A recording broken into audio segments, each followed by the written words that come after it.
I need to know everything, who and the what and the where, I need everything. Trust me, I hear what you're saying, but act like it's new what you're telling me. I'm curious, George, I hop in the Porsche, it's 5 on a horse, I'm ready for war, I'm coming for throats, to turn to a ghost, I need to know everything. Now you be surprised at the info you get is by letting them talk, so I'm letting them talk. Gotta keep quiet, maneuver and signs to let them in talk. And welcome to JK Plus One. I am not your host, PTF. That guy is allegedly in South Florida looking for the One Direction concert.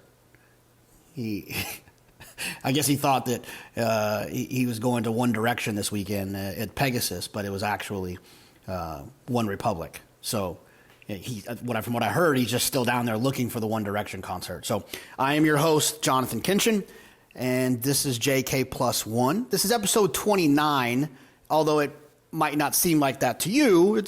We got to 28, we took a pause. We're back. This is 29, kind of episode 1 of season 2, as it were. But nonetheless, we're back.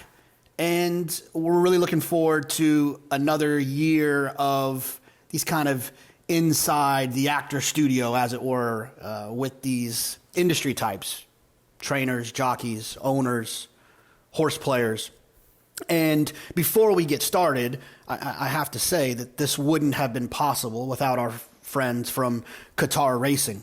Qatar Racing is the largest sponsor in British flat racing, and they've got a heck of a global racing operation, breeding operation.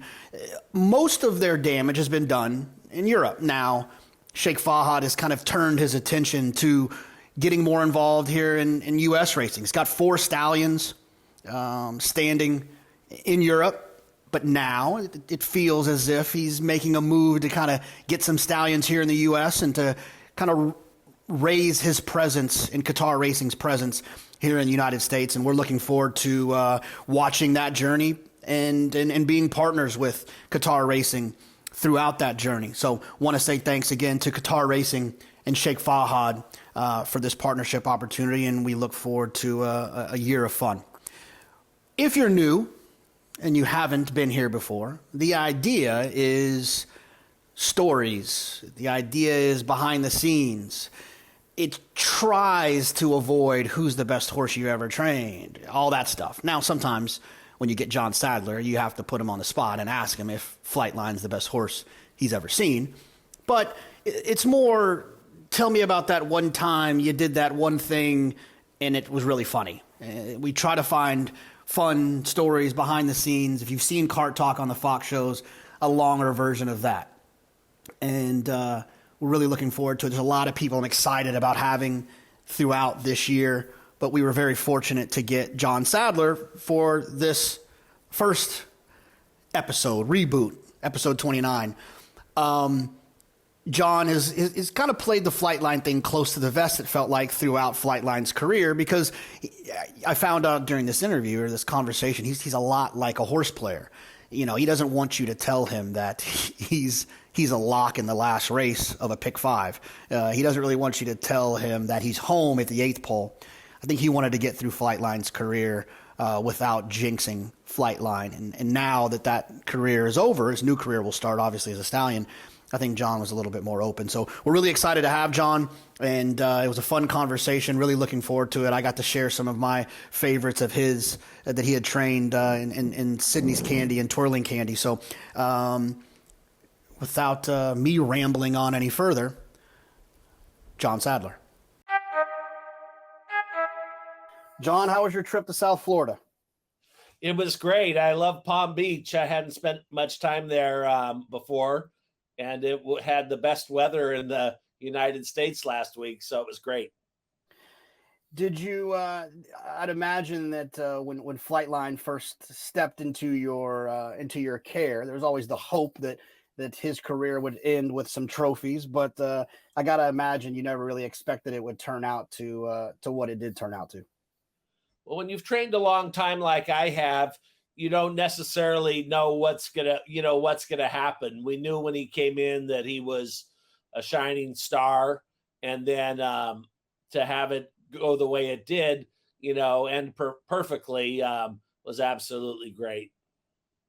Now, usually when you get a big horse like that, just the nature of North American racing, it's it's the excitement for the first Saturday in May, and then once that kind of gets eliminated, you kind of dust yourself off and say, okay, well, let's try to find ourselves a good older horse. At what point did you kind of realize that that traditional 3-year-old year wasn't going to be in Flightline's future?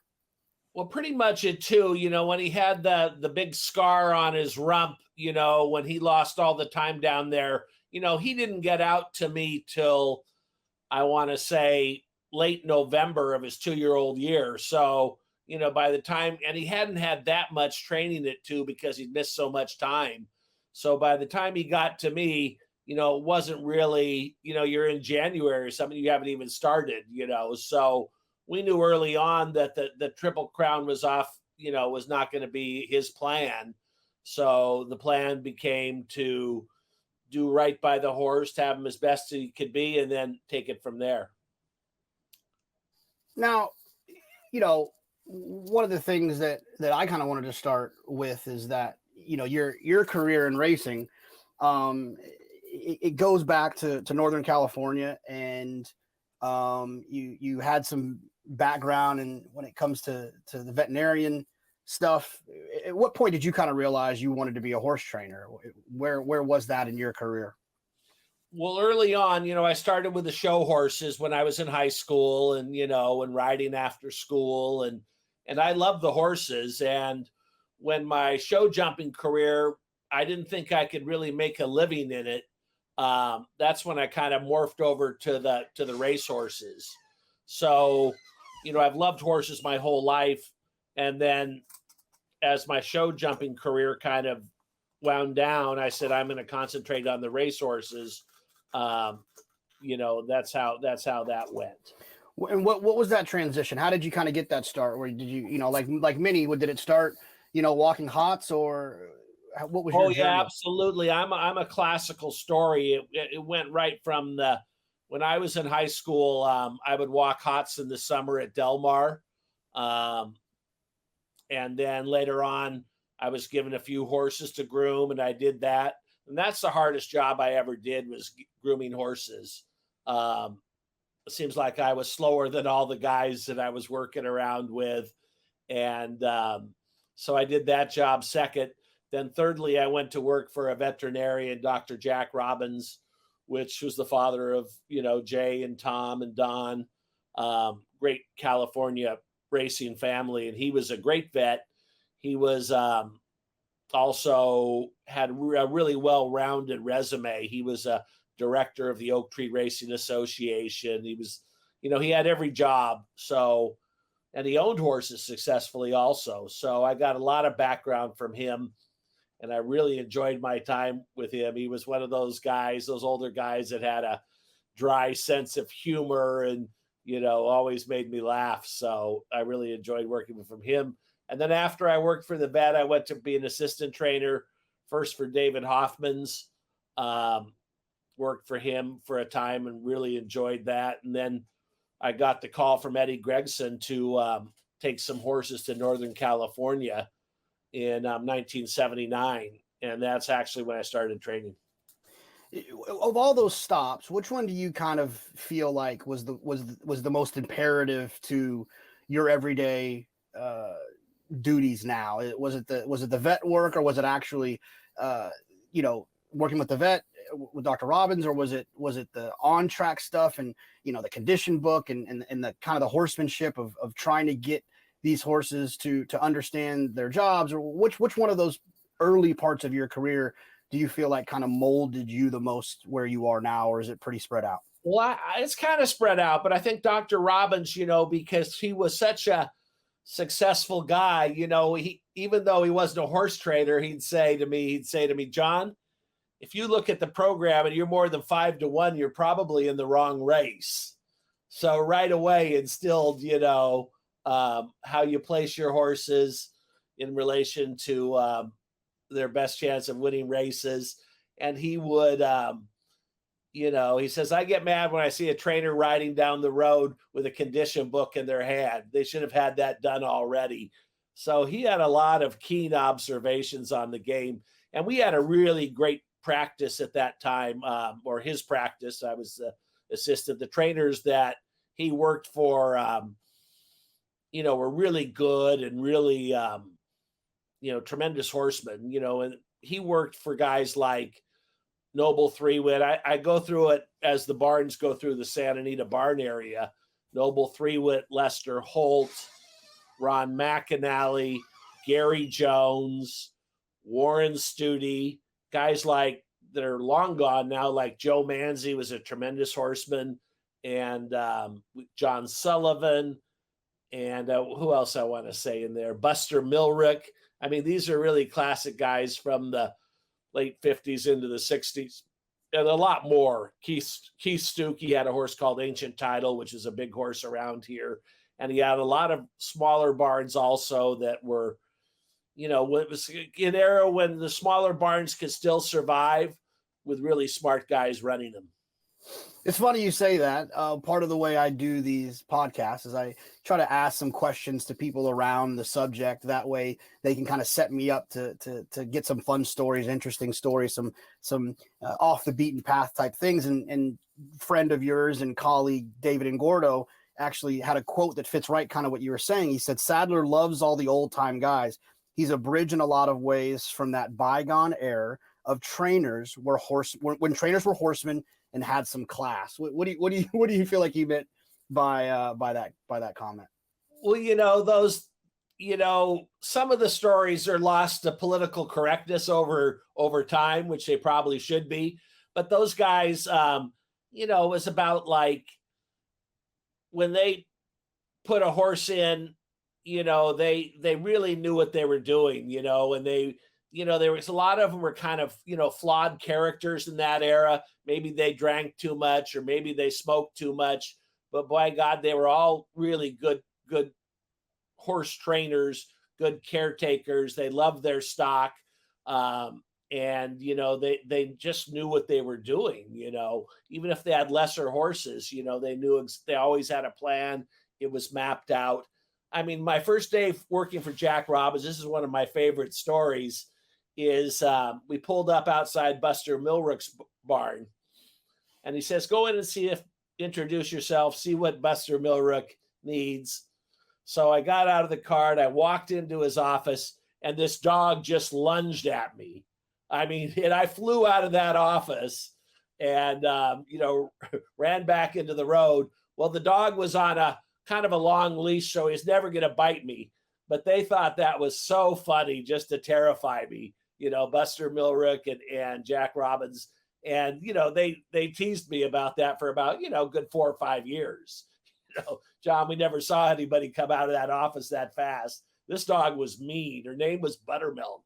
But there was nothing so milkish about her. But she knew she was just very territorial on his office. So they thought that was funny. And in retrospect, it really was funny. John, you obviously love the horses, and you've dedicated a life and a career to that. But I've also heard that you're pretty high on dogs. You've got a nice little gang of dogs of your own, and the number was kind of up for debate when we were asking around.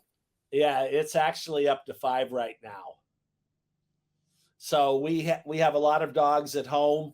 We have a big property. We have about kind of up in the foothill there. I would say we got about maybe a little over an acre. So we got some great dogs, no question about that. They're a big part of my life. And, we enjoy having them. What kind of dogs do you have? Well, we got a Jack Russell that Jane Lyons gave me that came home after the Breeders' Cup. Because the story goes, David's dog, Rupert, was supposed to come to me in California, and then COVID hit. And literally, there was no way to get him out here. So Rupert stayed with David.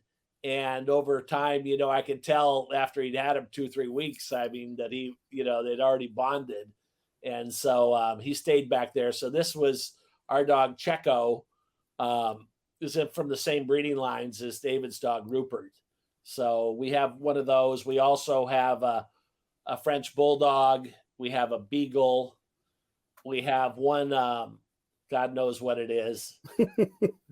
And there's a Chihuahua that somebody gave to us that end up staying.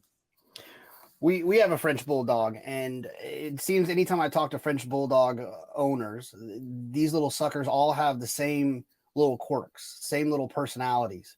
Well, I would say tremendously needy, right? Yeah. Oh my gosh. He's just, you can't eat a meal without feeling guilty. He just stares at you, and we don't even really feed him people food, but he still stares at us as if we're depriving him of an opportunity to eat. Yeah.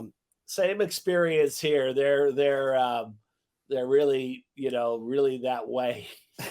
Sweet little guys. David also said that he doesn't think you would have made it through Breeders' Cup week without Rupert. He said he was your emotional support dog throughout that entire time. That was great. I mean, he was out every day. David was coming out. He wanted to be there for kind of the history march. The last, what ended up being his last race. So that dog was out every day, and he would come into my office, and that dog would jump in my lap and be so loving. It was really great.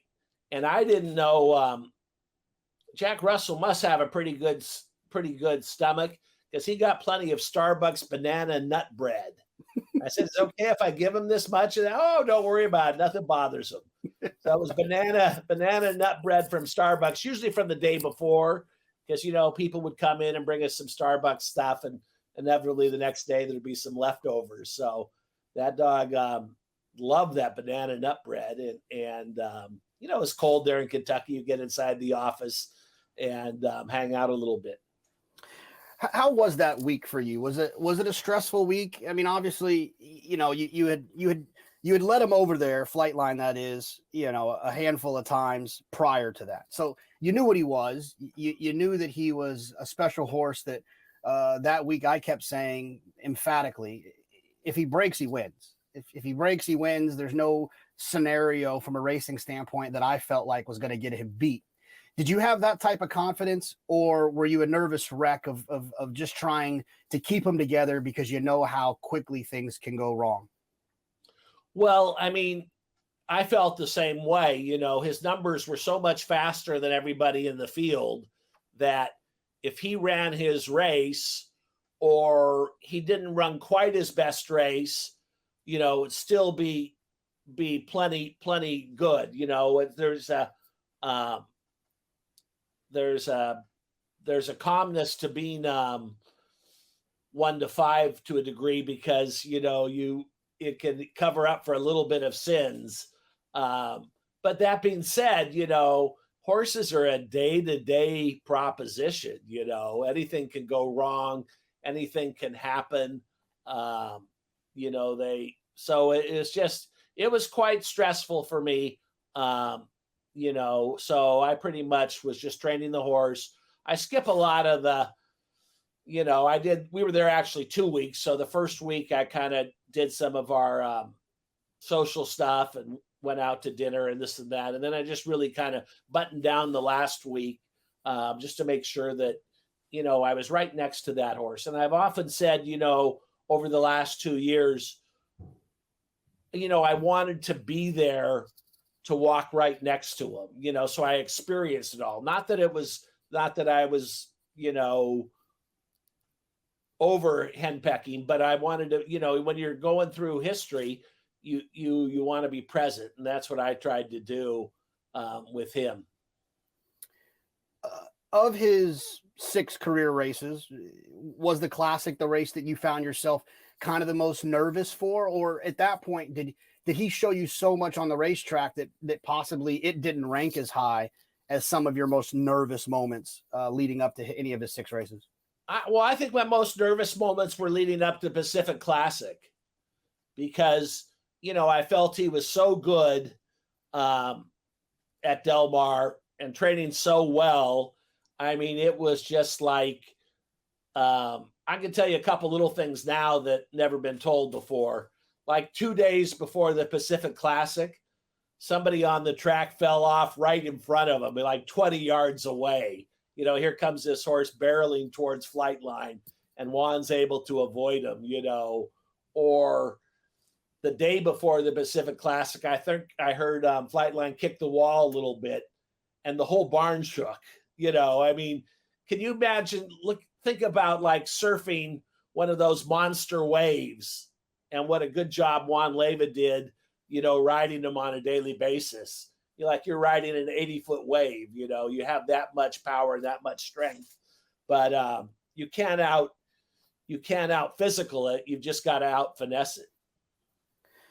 So, April 24th, when he debuted, he was obviously, he was odds on. He was sensational that day. And then he came back in the allowance race at Del Mar in September. At that point, because, people hear, the horse had some issues, so he had to stop. But, obviously a lot of that stuff can get blown out of proportion.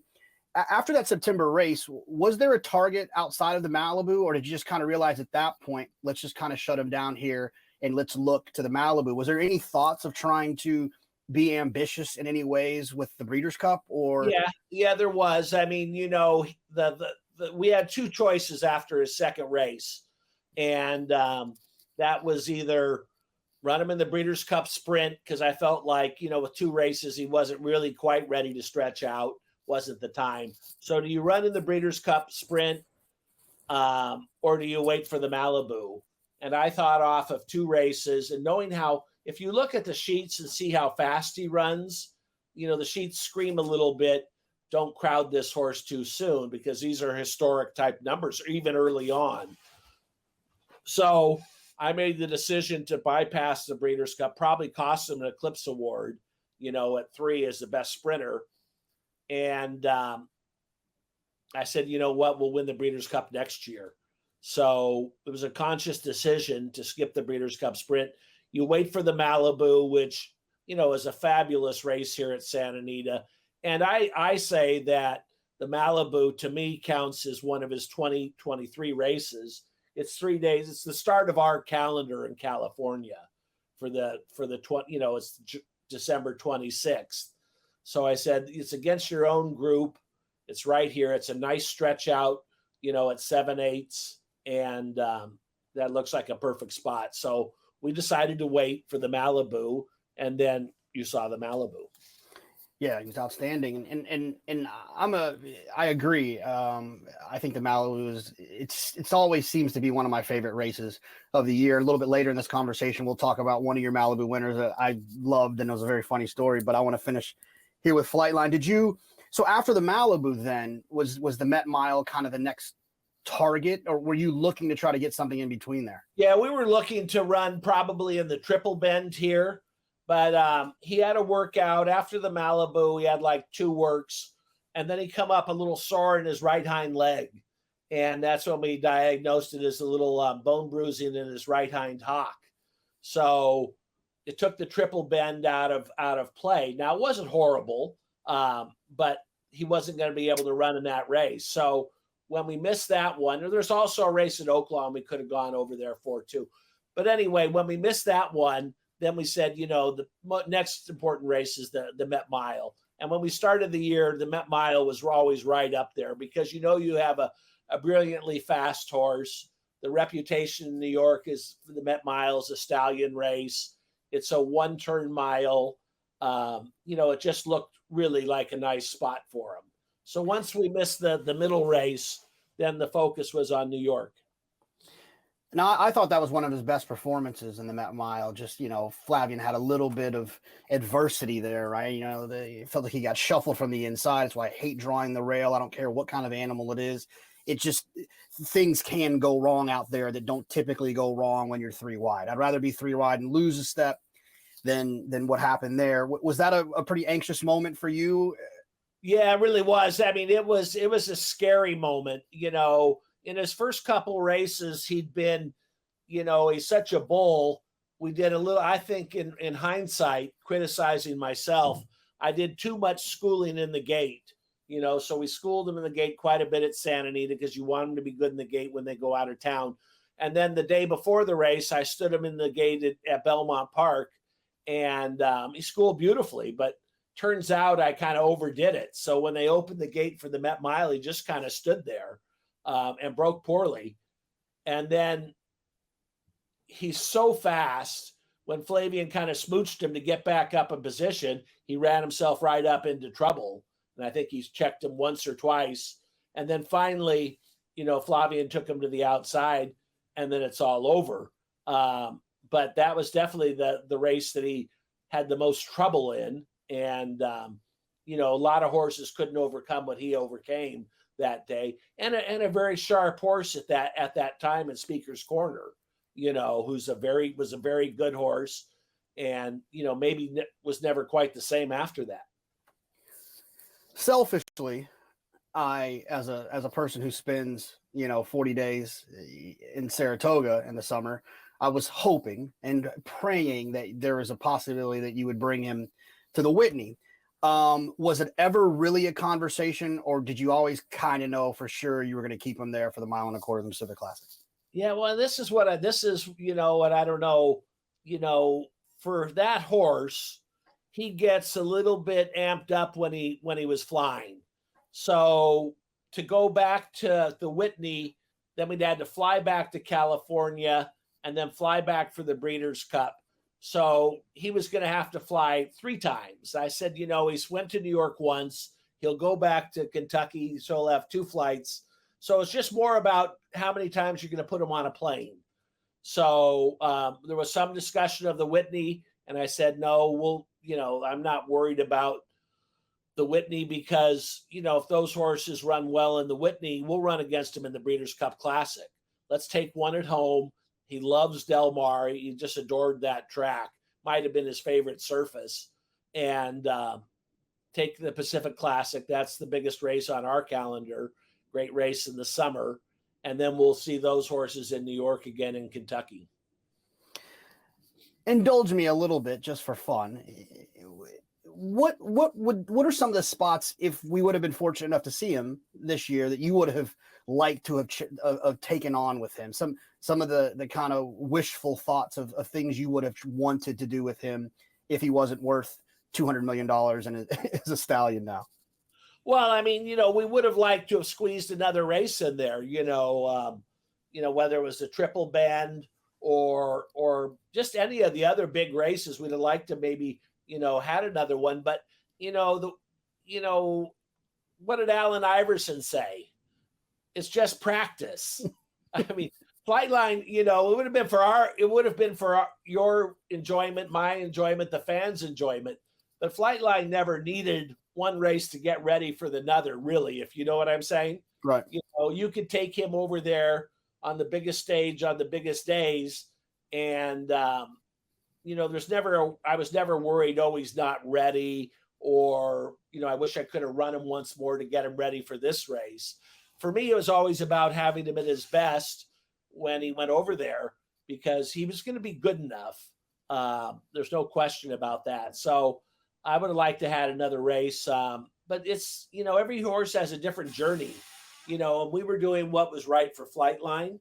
And obviously, the numbers he ran were so historic. You wanted to be mindful of how many races you get in there. You've seen some great ones. And, if someone asked me who the most beautiful baby I've ever seen was, I would say it's my son. It's obvious. But yeah, I'm going to go ahead and ask you, is he the greatest horse you've ever seen? Well, I mean, there's so many great horses in history. They get mad if you say things like that, the social media or whatever. But I mean, to me, his ability, his brilliance is right up there with any horses we've ever seen. I thought that maybe the best Malibu prior to Flightline was Spectacular Bid, and I happened to be here that year that he was running here. So I've seen all the greats run. And to me, we'll say, he didn't run enough or this or that. But just on, brilliance and ability, he's right up there. You mentioned when we were talking about Flightline, you mentioned your assistant, Juan Leyva, who, from what I understand, Juan and Flavian were the only 2 people since he was with you to ever sit on his back.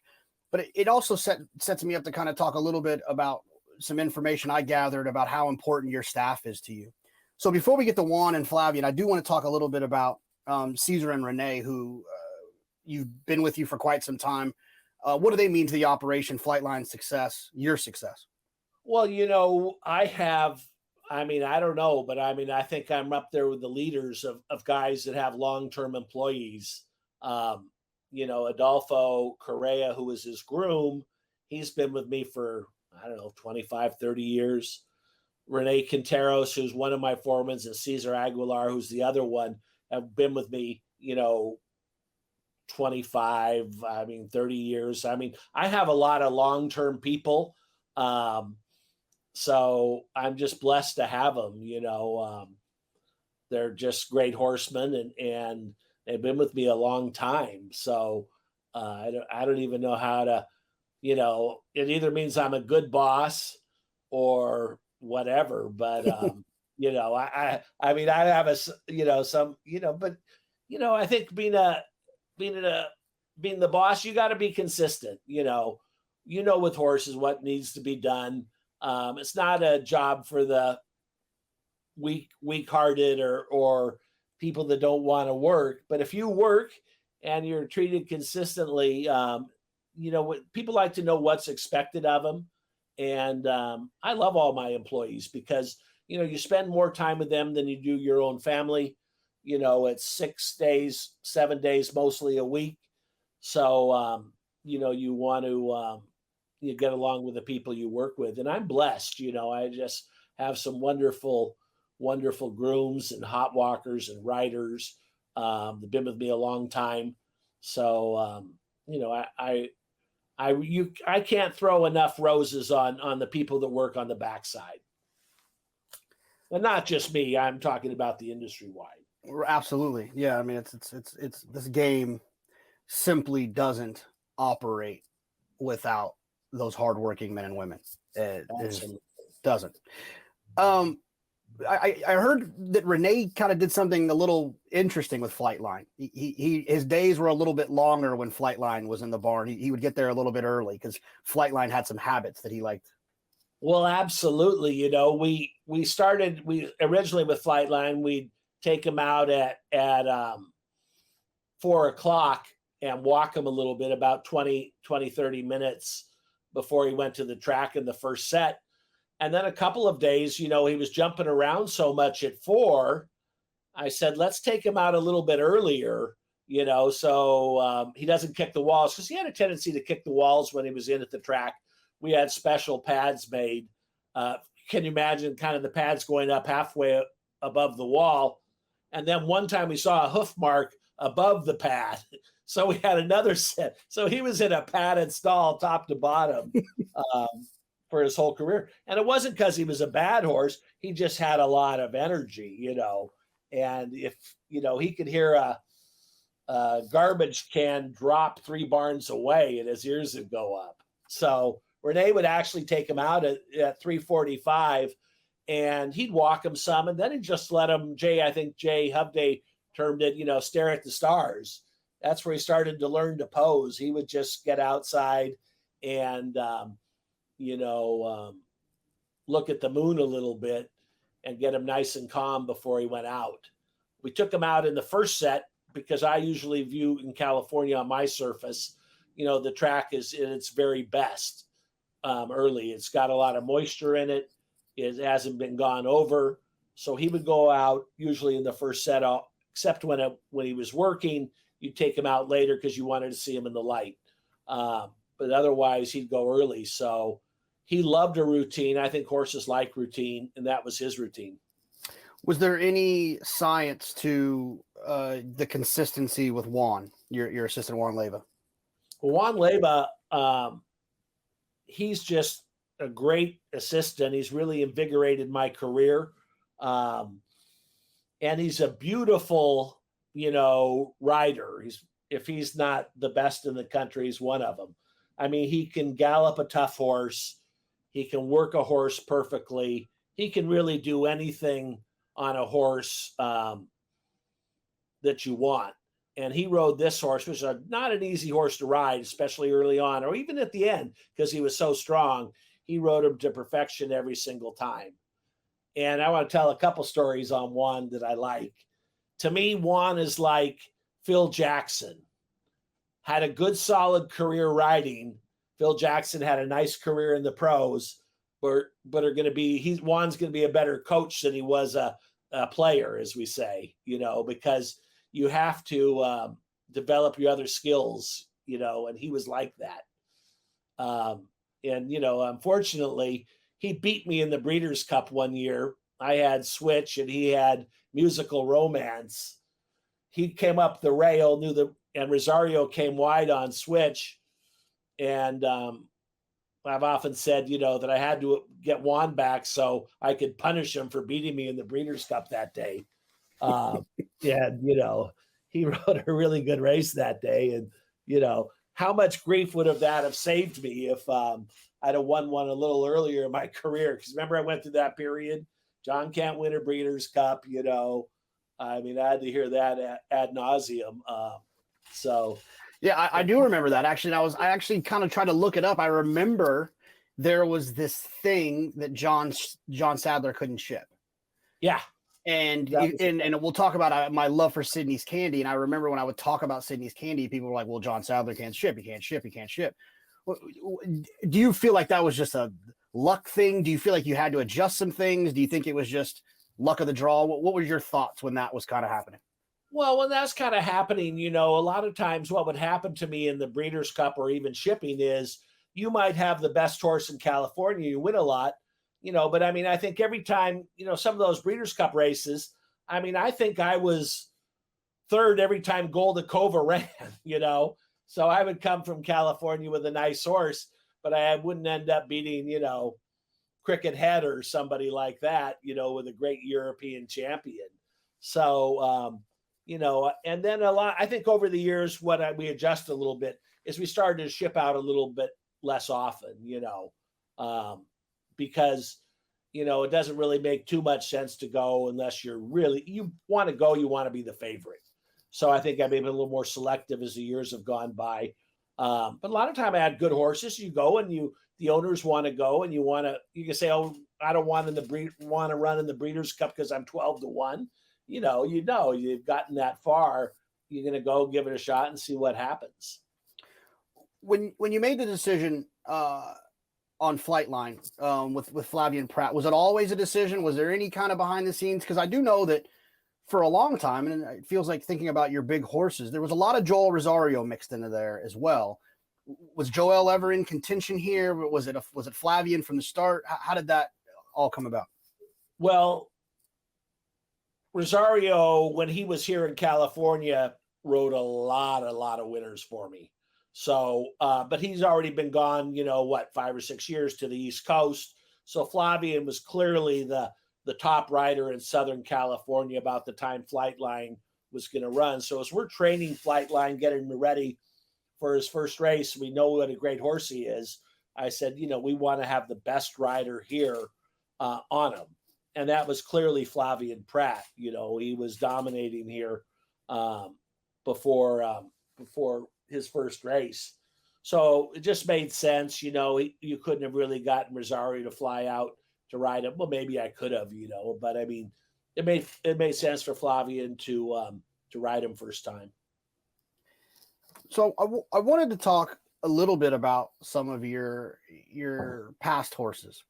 And the one that I want to start with, which is like I had kind of given you a little bit of hint on, was Sydney's Candy, is one of my favorite horses. And I'm not really sure why. I guess I just kind of, actually I do remember I was in Las Vegas and it was right before the San Vicente and he was on the cover of the DRF. And I was kind of a neophyte player at the time.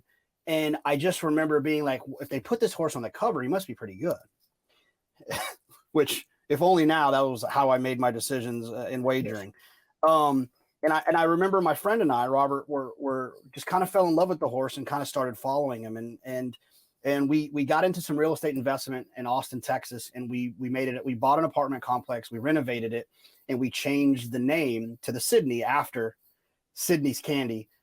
He was your first Sandy to Derby winner. A great little bit of history there that I know. Yeah, it's awesome. It was they changed it. We sold it. They changed it back. We were very upset when they did that. But yeah, we called to Sydney and we went to that Derby that year, and he was just one of our favorite horses. And then when he moved to the grass, we were huge fans. And I think he was one of the third you were mentioning to Goldacova, and he was a fun horse. He really was a really nice horse. I got that year, I got 4 or 5 horses from Jenny Craig. And this is, those horses, which were Twirling Candy and Sydney's Candy, were the really kind of the inflection point for Candy Ride.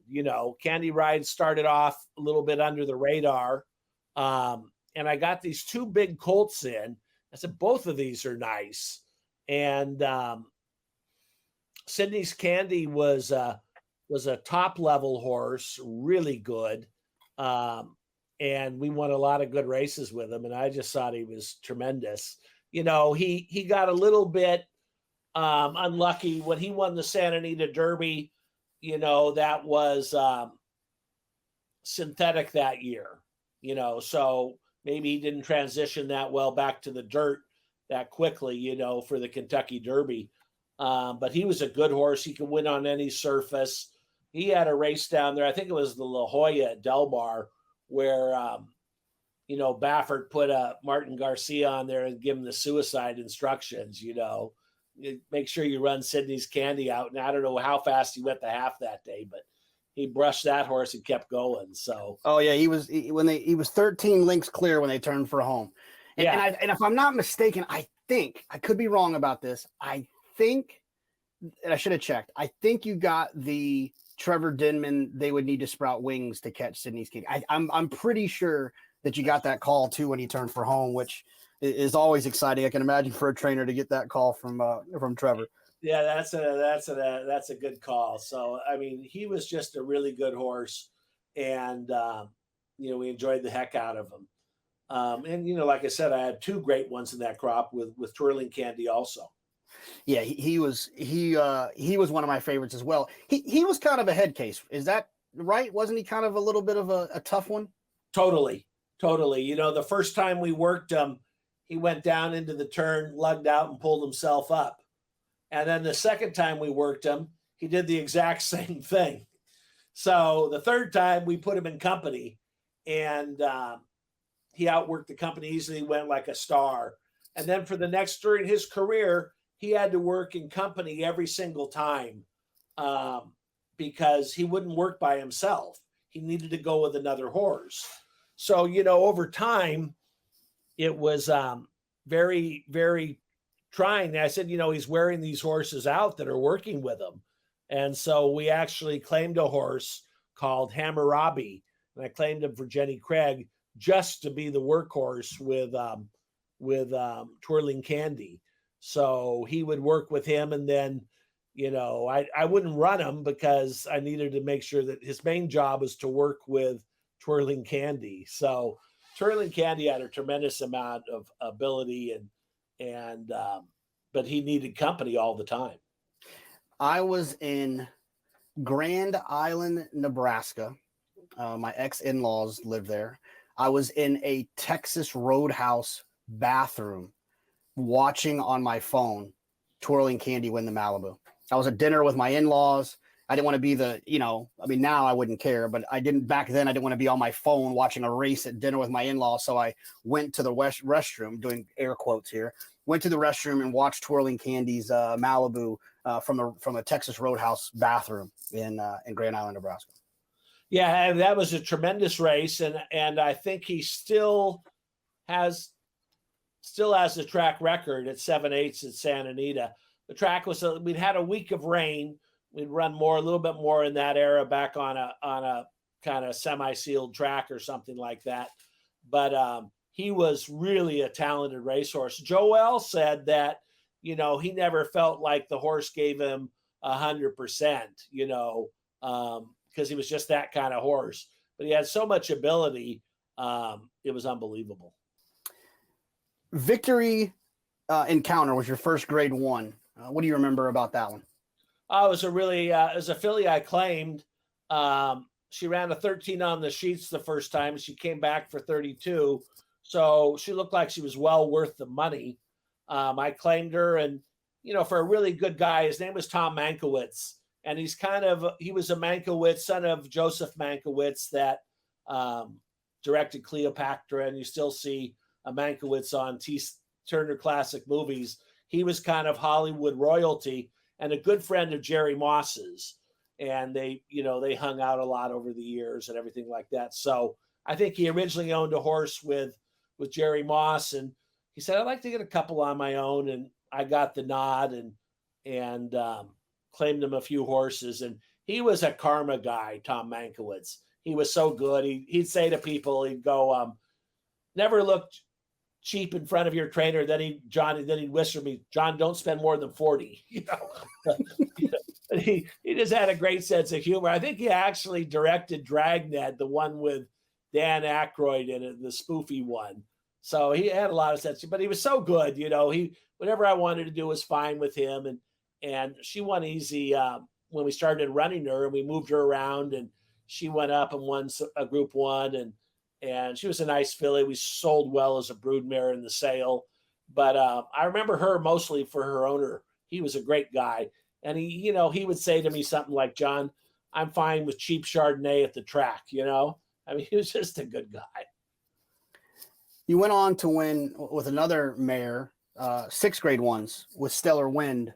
I'm assuming she was one of your Breeders' Cup disappointments that got you the unfair Sadler can't win a Breeders' Cup thing. Man, she was pretty special. Maybe hold her a few times. Yeah, she was great. I got to give David credit on that one. When she came up for sale, David flew up there to Maryland. Going to Maryland in January, I think it was 2 degrees. And he went out to Maryland and looked at her. And I think he said, I like this filly. I said, okay, we'll go ahead and buy her. We bought her. She come into California. She looked like a little woolly bear. You come into beautiful California, the weather's 65 or 70. She come out of Maryland. So we clipped the hair off of her and got her, out here in the sun, and she just blossomed. And, she was eligible for non-winners of 1, but one day I worked her with a horse called Daddy DT, who was actually 3rd in the Breeders' Cup as a 2-year-old on the turf. She really handled them really nicely. And then she was just a joy to race from there on out. We had 2 or 3 good years with her. She got unlucky a little bit. There was a long inquiry at Keeneland when she was 2nd that day. I thought she could have been put up, but she was a really good mare. And she was, a really big horse for one of your big owners. We'll talk about Costa first before we talk about Accelerate. How did you meet Costa? Was it a racetrack thing, or how did he become one of your main owners? Well, Costa lived in the area and would come to the track with his parents and his brother as a young man. And, one day he said to the usher, he said, I think I'd like to get a racehorse. And the usher said, okay, this is how history's made. I'll introduce you to a good trainer. So this guy, the usher, comes up to me and he goes, John, I have a couple guys like to meet you, Costa and Pete Horonis. Could they come over between the 5th and the 7th? I think I had 2 runners. I said, sure, bring them down. Well, they came down and sat with me for a second, and they were kind of Pasadena guys like me. Although they weren't living, they moved up to the Central Valley where they have this huge grape business, and said we'd like to get a horse. So I explained to them, to get started, I said, probably best to claim a horse. Let's see if you like it. If I buy you a young horse, it's not really good because it could be a long time till they run. You don't really get a flavor for it. So to claim a horse early on for owners, I think is good because they get a feel for it. They get to see if it's a good fit for them. They get to look at some bills and see if they're, if they have the mettle to be a racehorse owner. So I claimed him a horse, and I think she ran 2nd when we ran her back. And I think I ran her back another time. She got reclaimed, and I liked them. And, we grew up very slowly, with claiming horses in the beginning. Then eventually a little bit, the first big horse they had was Lady of Shamrock, was a private purchase. And so we just kind of built it up, and they've been great because, they've kind of just reinvested all the money back into it, and it just grew and grew and grew.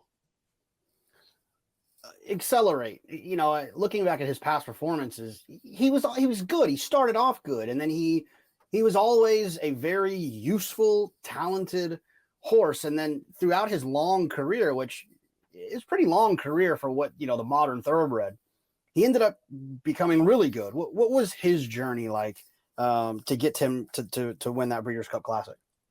Yeah, it was kind of he had a couple, setbacks along the way. I mean, as an early horse, he had a curb in his right hind leg, and, it kind of flared up, so he got to the races a little later. But I mean, if he had this wonderful, curious career. In his first race, he ran against Arrogate at Los Alamitos. Think of that. And neither one of them won. Accelerate was second, and I think Arrogate was third. And then, he ran a couple times short. Then we stretched him out. The first time we run him long, you could see his ability, and he won easy. Came back and won a stake at Del Mar after that. And then he was kind of just, he was third as a 3-year-old in the Breeders' Cup, right there with Gunrunner. Gunrunner was, I believe, second, and I was third. And then, he went through a 4-year-old campaign where some of it went right, didn't always go right. And then in his last year, he was just rock solid, really improved. And, it looked at 4 like maybe he didn't want 1.25 miles. But by the time he was 5, he was good for 1.25 miles. And, that's what really made him stand out. John, I made a huge mistake with Accelerate. Well, I was playing in the Breeders' Cup Betting Challenge, and I had built my bankroll, if I'm not mistaken, to maybe like 70,000. Wow. And I played doubles with I'm going to go blank on the filly's name, the Juddmonte filly that ran the race before you, Enable. I played doubles with Enable into the contenders in the Classic, but the Awesome Again at Santa Anita, the figure came back really slow. I don't know if you remember that for Accelerate. I do. In the race prior to that, it was kind of in the Pacific Classic, it was sort of an outside biased racetrack. So based off of those two performances, I tried to get cute and beat Accelerate, and he was a winner basically every step of the way around there. Yeah, I mean, I think he might have bounced a little bit in the Awesome Again. He struggled a little bit that day because he ran so big. There's an example of a horse that bounced a little bit and still won. But he ran such a big race in the Pacific Classic. He was, not as great in the Awesome Again. But then he was plenty good to go for the Breeders' Cup Classic. And, the thing with going into the Breeders' Cup Classic was the draw. He's way on the outside. Well, if we've learned anything from Churchill in recent years or last 10 years, outside draw is probably good, because you don't get bounced around. And even though he's wide, if you think you have the best horse, you don't want to have trouble. And Joel rode him perfectly that day from the outside. A couple other horses of yours that I wanted to talk about. You mentioned Switch a little bit earlier. I was looking through her past performances. I mean, she ran into some monsters. She ran into Groupie Doll, Blind Luck, Havre de Grace, Evening Jewel, Zenyatta. But she was so good. She was versatile. She could run one turn. She was a 2-turn. Tell me a little bit about Switch. She was a really nice filly. We really gave Zenyatta a scare that day at Hollywood Park. I still go back to that race a lot of times and what if, she was very good. She broke her maiden the first time out. She never ran an allowance race again. She ran in stakes. She was that good. Very honest. Maybe her last campaign, she started to tail off a little bit. But she was just a good filly. She had some great wins. She was a little unlucky in the Breeders' Cup. I think I ran her in 3 straight Breeders' Cups. I think she was second, and third. But she was a good mare. We really enjoyed her. We've had good success, selling these mares when they're done running. So, Stellar Winds sold for $6 million. I think Switch sold for $4 million. This year we sold 1.7 million with Edgeway. So the model has been to race these mares and then sell them before they go into their breeding career. John, you mentioned Edgeway, so forgive me for a little bit of a tangent. What was with your thinking of spending a little bit more time at Oaklawn than you had in the past? Because I remember Edgeway was one of those horses that ran at Oaklawn. Was it the purses? Was it some of the troubles that we know exist in California in terms of some of the field size and some of the obstacles that you guys have out there on an island? What was with that decision to go spend some time at Oaklawn? I've had nothing but great experiences there. Oaklawn is, they have that Southern charm there. The people there working there are so gracious. They have good racing, good fields. It just made sense to go there. A couple of years. We didn't go back last year. This year, I'm getting ready to go to a stake there on February 11th with a filly called Stone Silent that won a little stake first time out over here last fall. So we just decided to go over there and give it a try. I wouldn't be opposed to sending a division back there again in the future because, one day we went in for the apple blossom, I think, and we rolled down the window and somebody says, "Oh, we forgot our parking sticker." The guy looks at it and says, "Oh, you just go park next to Mr. Sella's spot over there." They get it there at Oaklawn. I think if you had a track giving courses and racetrack management, customer service, I think Oaklawn was where you'd take them because they do a really nice job. And then, the purses are obviously good. And you can see that even from last weekend, the California horses run very well there. We're able to go in a lot of times where they might be struggling with weather a little bit with a fit and ready horse, go in and evade and do well and come back out. Do you think is that kind of why you think that is? Do you think that it is because of the weather? Do you think that kind of has a lot to do with it? I've always thought, and I want to see your opinion, especially with some of the the issues that we're having in California, 3-4 years ago. It felt like the racetracks have gotten a little bit deeper, just hearing other trainers talk. And do you think that kind of adds to the fitness when you travel out east? Well, I think so. Because no longer can you say that California is a super fast track. It's not. They changed the way they're maintaining the tracks previously in order for safety, and what they're doing what they think is best. So for horse safety. So these horses, when they leave California, they can go anywhere and run. It's not like they're going to deeper surfaces. We're going to faster surfaces. It's kind of a reverse than what it used to be, 7, 8, or 10 years ago. So I think that's part of it, and you see all that. California ships really well. I saw over the weekend Mike McCarthy, based here, one at Gulfstream, and obviously Bob Baffert at Oaklawn.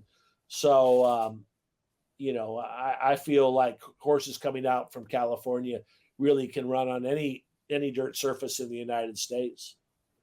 John, one of the funny stories I came across getting ready for this was about Valiant Pete. I had never heard this story before. And you took on a quarter horse champion with Valiant Pete. How did all that come about? Well, I've done a couple of promotions early on in my career, and that one at that time I really had some dominating sprinters. I had a horse called Valiant Pete. I had a horse called Olympic Prospect. I had another good sprinter, Frost Free. I was at that time in my career I was known as a sprint trainer. So because that's what I was get as a regional trainer. Farms in California would breed for speed, so I had a lot of fast horses. And Tom Knutz, who's a jockey's agent now, he has Maldonado and Espinoza, came to me and said, there's a really good quarter horse named Griswold, and I think it'd be fun to have a match race at Santa Anita. Do you want to participate? Because he knew I had 2 or 3 really fast horses. And I said, sure, why not? So it'll be a half mile, be run here. And, it's a winner take all for 100,000. And, it was his concept. It's just, as a promotion. So I decided to do it. And, it was really fun for me as a trainer, the mental challenge to try to do something that you don't do every day. So I put a lot of thought into it. And Valiant Pete, his best distance is probably a half mile. When he ran in a 6 and he'd win, he'd be really slowing down at the end, but he was built like a big quarter horse. So he was super fast. So when I blew him out for the race, I'd shortened him up on how far he trained and got his speed good and sharp. I said, let's let him roll a little bit this last work. He went 32-4 for a 3 furlong work. You ever heard of that? No, 34s are too fast.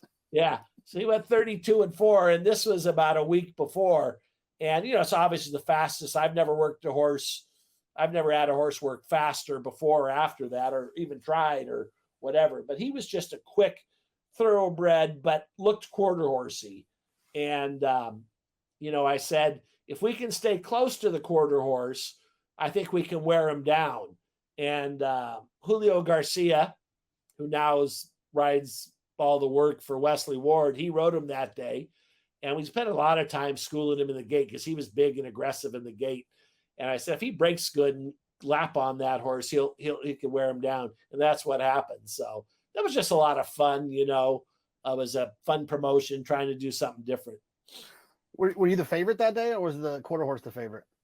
Gosh, I can't remember. One was 6-5, one was 8-5. I mean, they were like, it was very close. Very close. I can't remember quite who got the favoritism at the end.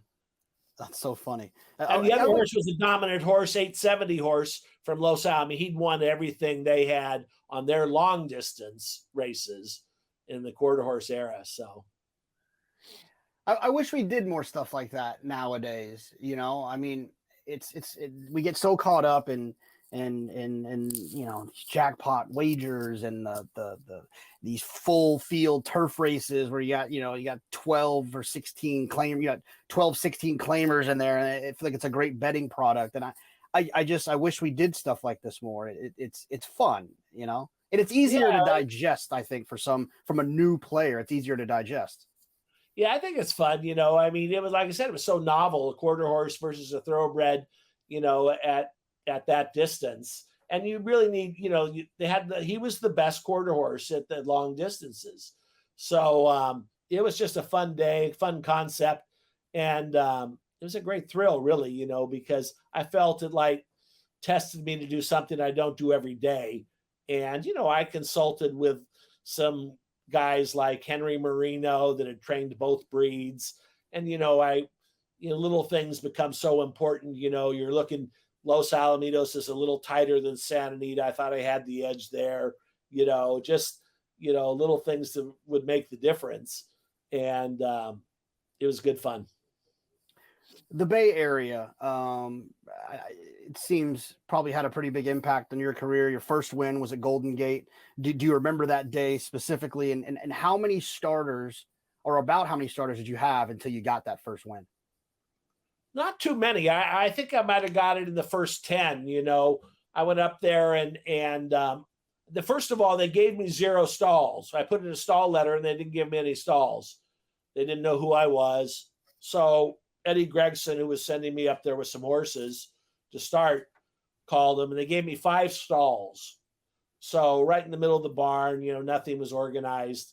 But I think I won in the first 10 starts or so. And it turns out that year they had a pari-mutuel strike halfway into it. So a couple of outfits shipped out. And by the time that meet was over, I'd moved into a big barn and I had 20 or 30 horses, So everything just had a way of working itself out a lot of times.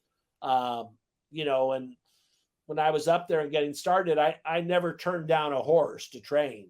I said, that's how that they call it a summer stable, summer here, summer there. I had them in 2 or 3 different barns until I could get them all together. So I had fond memories up there, and it was a pari-mutuel strike. And like I said, a couple guys shipped out, and it was kind of a contentious strike. It was a real unionized. The pari-mutuel clerks were out there recording license plate numbers of people that drove past the picket line, and there were some bad feelings that lingered afterwards because there were a couple of jockeys' agents that were pari-mutuel clerks.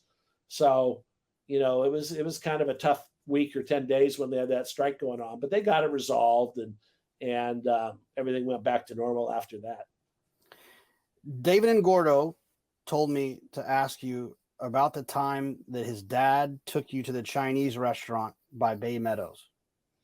Yeah, so I'm up there in 79. David's dad, Jerry and Gordo, had Tom Chapman at the time. He'd gone up there with him. And he said, kiddo, let's go over and eat dinner after the races. So I said, okay, drove to San Francisco, had dinner and good Chinese food, and getting ready to leave. I said, Jerry, we didn't pay. He said, rule number one, you need some place to go where they won't charge you in case you've had a bad day at the races. So his dad, would tell him a couple of horses to bet on the next day, no bill. So I always remember that you need one place where you can go in case you lose all your money. It's probably a good axiom for racetrackers. Oh, that's outstanding. Yeah. One of the things, John, before we wrap up here, one of the things I always like to ask people that have dedicated their lives to this game and have been around it and seen it and basically lived it is not that our game is in this trouble that sometimes gets presented by people who want to kind of sensationalize it, but there is some opportunities for growth, and there is some areas that we can always improve upon and do better, and some changes that can be made. What are some of the things that throughout your experience you felt are areas that we can improve upon, some changes that you would like to see be made to help improve the game, or some things that you feel like could kind of help us showcase this beautiful game that obviously you love and I love to the masses, like a football or a baseball or a basketball? Well, I've been thinking a lot about that topic just on my own lately, because having been to the international awards ceremony in London and then the Eclipse Awards last week is, we need to come together and move the game forward as a group. So, we spend so much time tearing each other down and tearing the game down. But I mean, that's a bigger thing of how everybody views the world now. It's everybody attacking everybody. But I think with horse racing, I know what works. Great horses, great big days when there's good horses running. So we need to get back to promoting the positive stuff, not promoting the negative stuff. What if they started the Super Bowl with a half an hour special on concussions? I mean, nothing is perfect in life. People are working to make concussions better. We're working to make horse racing better. But I just think we have to accentuate what's good and great and tell the stories and see great horses. That's what people like. I've never had it, a lot of times I'll do some talks like this or something, and then there's a question and answer, and they go, inevitably the question is, who do you like today? What can we bet on? So this is supposed to be fun and exciting to watch. And I just think we have to, focus on that more. Not that you don't take care of the problems over here, but like even with HISA, it's got to be implemented. That's the wave of the future. But, let's not club everybody over the head. Let's get consensus, bring everybody together, which is, obviously harder than said. But I think that's what needs to happen. And then, individually, I grew up in Dallas-Fort Worth. Lone Star Park was my first track I ever went to, but I still consider my home track Santa Anita. When I kind of became a serious horse player and was playing all the time, I spent as much time at Santa Anita as possible. There's no feeling better than walking onto that apron and seeing the San Gabriel Mountains in the background, and it's just watching the sunset after the last. If you hang around long enough, there's nothing better. But I've told people when I'm out there in the morning sometimes and I'm getting that feeling that you're seeing there, not a bad office. No, not at all. Not at all.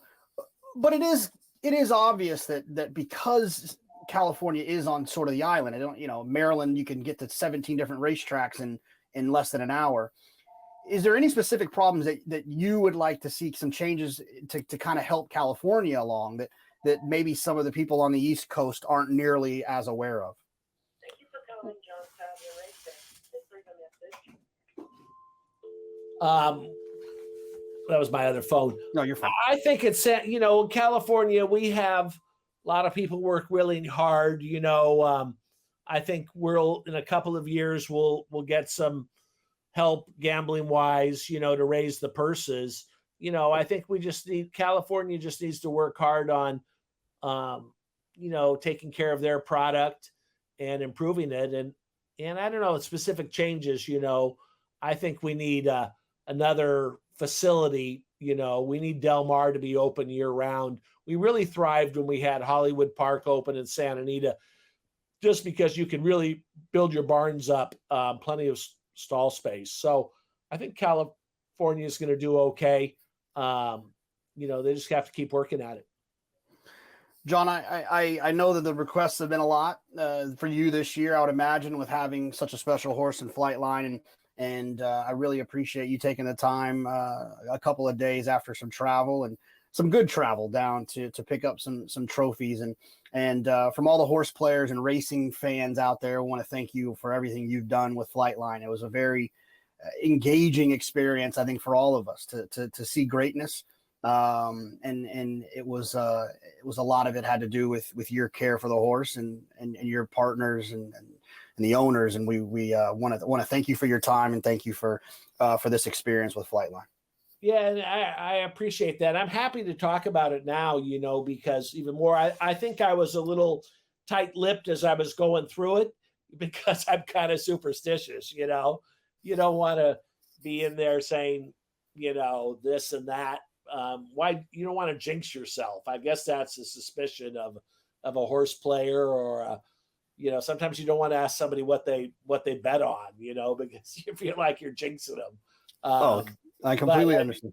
Yeah. So thank you so much, and it was my pleasure. Yeah, it's the same. You don't want to ask someone. You don't want to do that thing when they turn for home and they're up by 5. You say, "Oh, you're a lock." No. Exactly. We got an eighth of a mile left. Let's not go there yet. Did you ever hear the joke about the guy that was lost like 100 straight, and then he prayed and he said, Jesus, let me win this one. Well, the horse went into the stretch.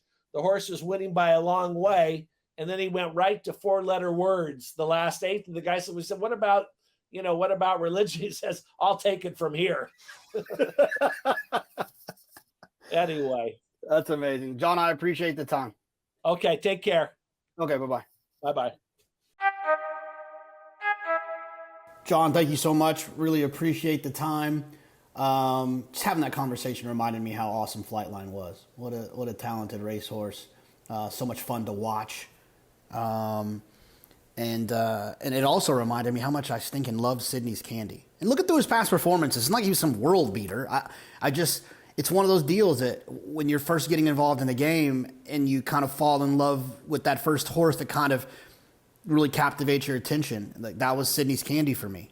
Looking back on it now as more of a seasoned horse player, you see that he kind of got, like John even mentioned, he kind of got lucky getting that synthetic ride, synthetic setup in the Santa Anita Derby, and he the pace wasn't particularly quick, but man, I was still in line betting on him in the Kentucky Derby, and he was just such a cool horse. And anyways, it was fun to talk to John. John, I appreciate you taking the time. I know you've had a media full year and likely coming off a media full weekend with the awards, and wanted to thank you again for taking the time.